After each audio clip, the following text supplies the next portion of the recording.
we can think of sound and music as being a manifestation of frequency and vibration. It creates a bridge between the world of spirit and the world of matter. You know, because I believe people need to sing. I believe everybody needs. It's good for us. Dios hizo la tierra cantando.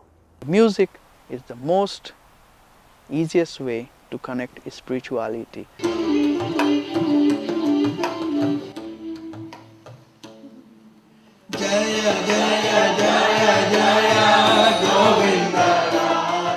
Music is part of our basic makeup as humans. Who we are at our core is made up of light and sound. There's virtually no way in which sound can't be used to make things better. One of the best ways to relieve stress is through music. Because when the body is relaxed, that's when healing occurs.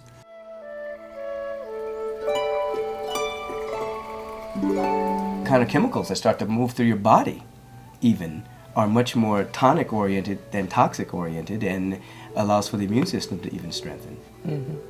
So it's very, very powerful.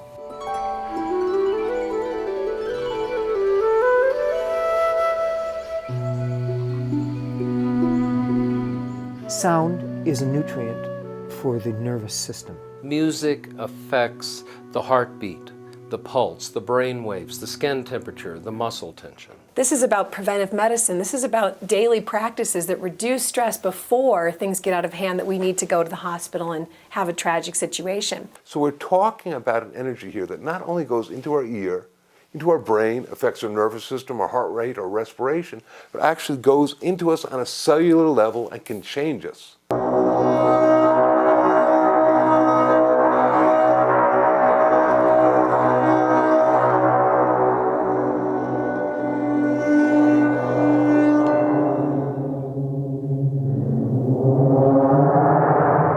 We did a series of experiments, and we tested to see whether a beautiful flute music played to both okra seeds and zucchini seeds as they were germinating, whether or not it would have an effect on increasing the rate of germination compared to either no music or to random sounds like white noise, which were similar to the frequencies of the music.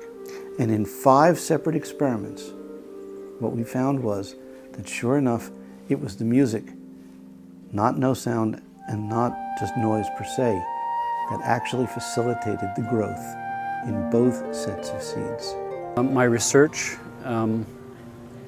working with patients, hooking patients up to different types of monitors to see what kind of responses happen in the body when you expose people to very specific frequencies. With the possibility of using sound pulses as a brainwave entrainment tool, people have been using sound for thousands of years in different cultures to orchestrate states of consciousness. And orchestrating states of consciousness to the deepest states that we can achieve, particularly with higher states of meditation, is pretty much what I see in my practice. When people go to transformational inner experiences, that's usually when the foundational levels of healing take place. It's really looking at the core spiritual practices that show up in cultures around the world and throughout time. Sound actually shows up as one of the universal pathways to connecting with the self and the spirit. And ever since I started to look at sound more spiritually, I find it an ever-present gateway to connect with the spirit. I think the earliest use of that was probably shamanic drumming practices. You'll hear the speed of that pulse of the drum beat is around 4.5 cycles per second, which is a deep theta brainwave state. And that means that you can take this drum beat pattern in a deep theta brainwave state that's associated with dreaming and transform your brainwave state from an awake state up here in beta and gradually pull it down into a deep level dream state without going to sleep first. Pretty much a classic definition of a shamanic trance state. The point about the music is that it deepens the silence. So it's finding the music that enhances the space of meditation. And it also has joy and celebration in it. It's not It's not serious, or it's not only quiet, but it always has to come out of that silence and go back into that silence. That's the way of the mantras also, you know, they come out of that depth, and so we find the music that enhances that depth and also opens the heart.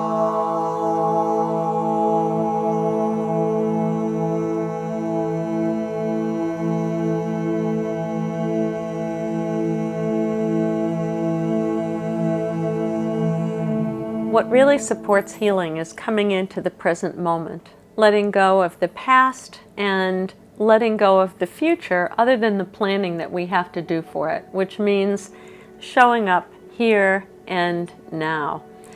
When that happens and you turn off the discourse and the stuff that's always going on in the mind, then the body elicits what Dr. Herbert Benson, who for many years was a person that I did research with, it elicits what Benson calls the relaxation response. And the body naturally goes into a state that's antagonistic to stress, and that the cardiovascular system is in balance, the blood pressure goes down, the heart rate goes down, the immune system recovers, you sleep better. So if you think about what turns the mind off, I would say that other than focused sorts of meditation, what tends to work best for people are two things. One is nature, because nature meditates you. It takes you out of yourself, turns off what's going on in the mind. But the other thing that works really well for most people is music, that you absorb yourself in the music, not just listening as a background, but listening like a meditation. And what happens for people is exquisite emotions get triggered. They become present in their body and everything shifts. So it's a wonderful way to relax, which is much more than just relaxation. It's a whole healing kind of cascade that goes on. The connection between relaxation and healing, from my perspective, is fundamental. And again, one of my mentors on this is Dr. Herbert Benson, and his research with the relaxation response and the larger constellation of phenomena that occur when we get into a relaxation, a relaxed state. Systems in the body begin to work more effectively in harmony. There's a more effective energy flow. Literally, the body marshals its own energetic resources more effectively. Yeah, there's another area which has just happened recently with us is at Walter Reed Medical Hospital in Washington, D.C. The head chaplain is passing out our music along with Discmans to the wounded coming back from Iraq, and it seems to be helping. I said, well, can you give me any numbers? Because everybody asks for numbers. And he said, well, about 90% of the guys are really appreciating, and the other 10%, their wives really appreciate it. So we feel that's a place that we really want to help about, you know. Well, our motto is peace through music, and we're peace people. So but we keep hearing this, you know, support the troops, how can we do that? And we figured, we finally found a tangible way that we can help. And so by being able to offer the music to these people coming back from combat and see, you know, positive results. And one guy said, this is the best thing that I've gotten since I've been at Walter Reed.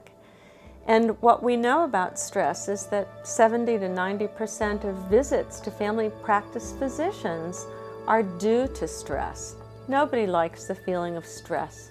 It makes you anxious, depressed, hostile. That in turn affects your immune system. It affects your heart. In fact, there was a study that looked at that worldwide. What is the relaxation tool, the stress reduction tool that most people use? Regardless of culture, music was the #1 stress reduction tool. What's exciting to me now is to go into the field of wellness. And wellness is defined as an active pursuit of health.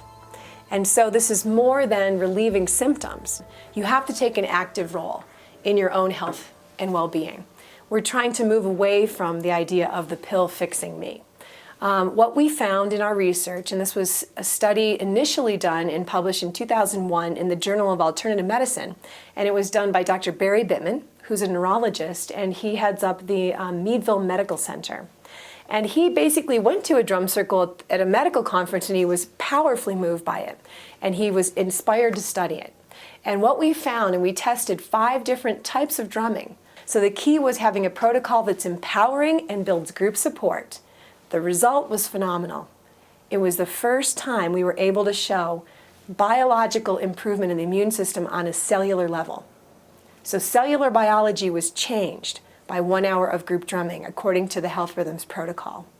And what was really interesting was that natural killer cell activity, NK cells, which are circulating white blood cells that seek out and destroy cancer and virus cells, significantly increased in the participants who drummed in the protocol compared to the listening and control group. So this was pretty exciting because NK cell activity is a very deep biological marker of reversing the stress response, boosting the immune system. What we found in the protocol was that the key was integrating other health promoting strategies, not just drumming. You know, what's powerful about this kind of work is it's not about the drum.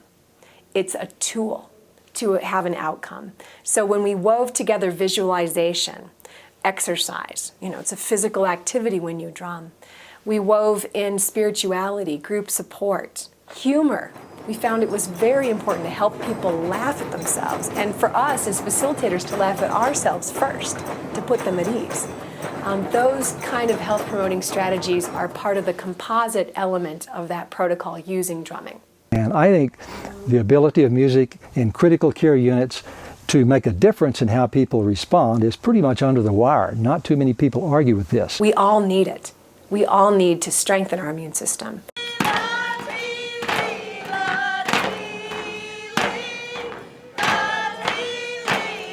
You need to create the environment for healing to occur.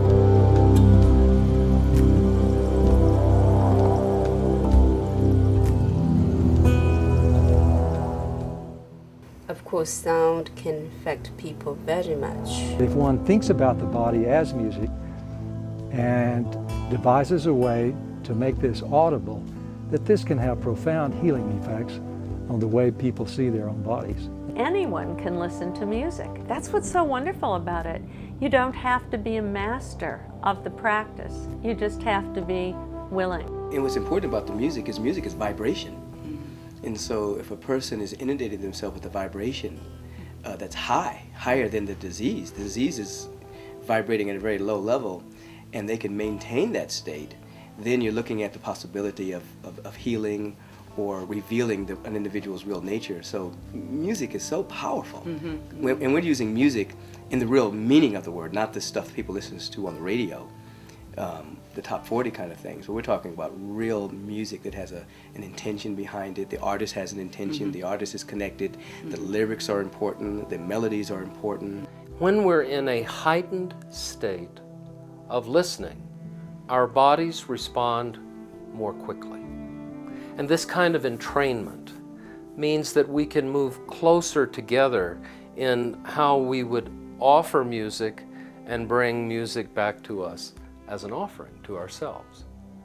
Literally, the healing aspects of music perhaps are very different from the curative aspects of it. Being able to use music as a tool in a specific curation process is really being done by music therapists and being done by massage therapists and people who are very clinically trained, even in the holistic arts of acupuncture and massage. There's a wide array of ways that music can be used to help the relaxation so the body itself unfolds in its own natural healing context.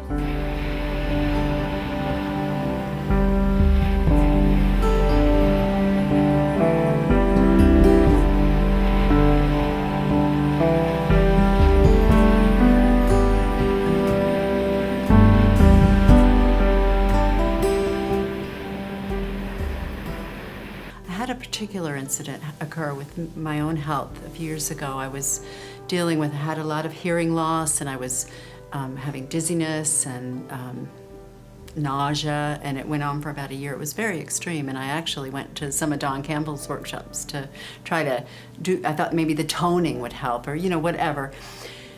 But one thing that finally did occur for me is I was reading a couple of books on the power of the mind, and I thought, well, you know, I need to work on, you know, shifting my own approach or my own mental consciousness about certain things. And we had been using the Dalai Lama's Green Tara mantra for many years, and it's Om Tare Tutare Ture Swaha. And it's very helpful and wonderful mantra. But I felt like I needed something in my own language that appealed to my issues. And so I came up with a little mantra, and it was basically clear my mind, open my heart, heal my body, heal my world. And it had a melody. It was clear my mind, open my heart, heal my body, heal my world. And I sang this song for about a week to 10 days, and would you know it, after that time I stopped getting dizzy, and even a few months later my hearing started to come back. And I just felt like what I did through the mantra was to reprogram myself, and I opened up my heart. I had so much more joy. I got rid of judgments that might have been holding me back. And so I just know from my personal experience that mantra and music and, you know, just high intention, because it was very high intention, and that's probably the most important thing, but all the other parts play in along with it. So I do know that the music and sound do have the power to heal.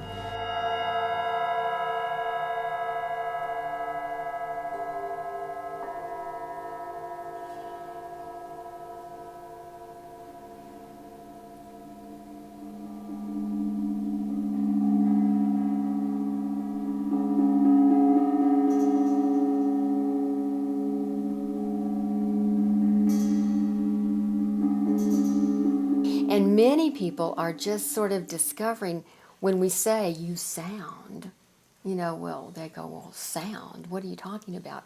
Sound. So educating people, and of course we do work with the voice, and so, you know, toning and making those vowel sounds, making those om sounds, or just making any kind of sound with the intention of shifting your energy is so simple. Oh. Okay. Okay. We'll put our foreheads Okay. together, and we can hold hands if you want to. Yeah.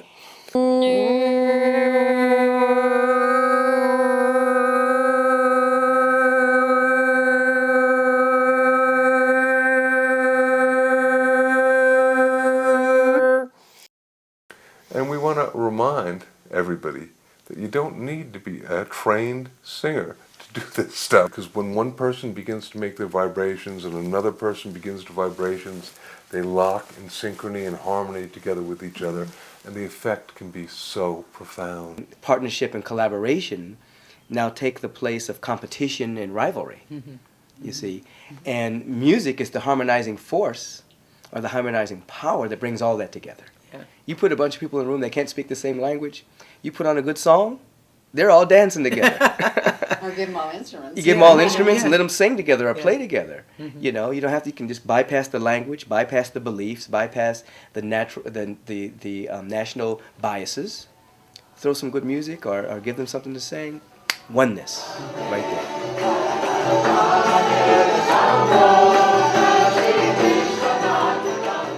I was in the car accident, and I worked with a chiropractor for about 3 months.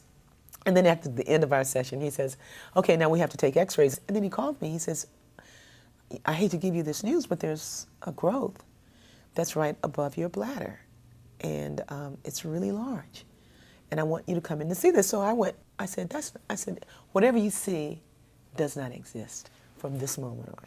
And I just went into denial. I went into denial, and I said, but I will come in for an x-ray. So, because he dated it wrong. That's why I needed to come in again, because he dated the x-rays wrong. So that night, this coughing happened in my body, and I just started coughing, and I realized that the coughing was breaking down something in my body. It was shattering it, just the cough, which is sound. You know, so it's all sound. Sound is even beyond singing. Sound is sound. And then I started doing this thing called the bee's breath that I thought I made up, but then I found out that it's called the Brahmin's breath in India, and it's just a high nasal sound. It's like a like that, high pitch, resonant, very resonant field. And so, in the wee hours of the morning, to calm the coughing, I would go into this sound. 4 days later, I went for this new x-ray, and the man said, I don't believe this. I don't believe this is happening. So there was something that was there, but it wasn't solid anymore. And it was just a film. It was just a shadow of something that had a circular mass, and it had moved.